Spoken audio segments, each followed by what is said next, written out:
Hello বন্ধুরা, আসসালামু আলাইকুম। দেখতে পাচ্ছেন আপনাদেরকে চমৎকার একটি কৃষি সেক্টরে নিয়ে আসলাম।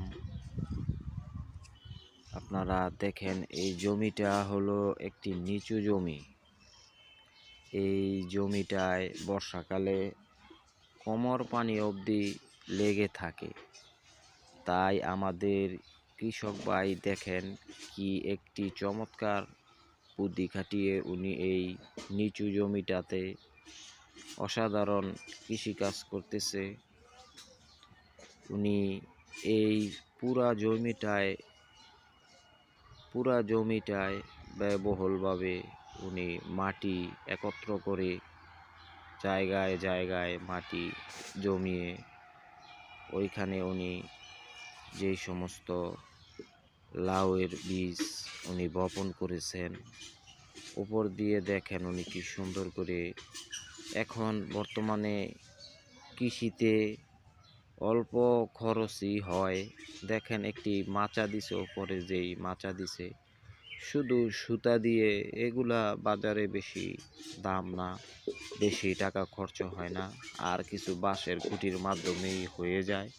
আগে দেখতাম বড় বড় টাল দিত, বড় বড় করে অনেক ব্যয়বহুল করে মানুষে এই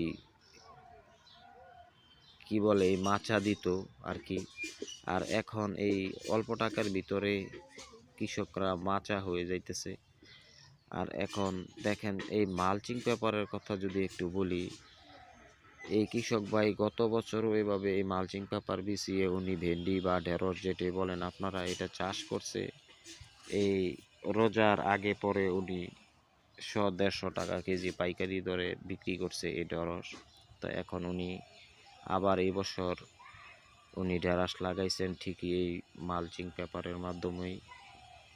তো এই মালচিং পেপার বর্তমানে কৃষিতে অনেক ভালো অবস্থানে আছে। অনেক কৃষক এই মালচিং পেপার এখন ইউজ করতেছে।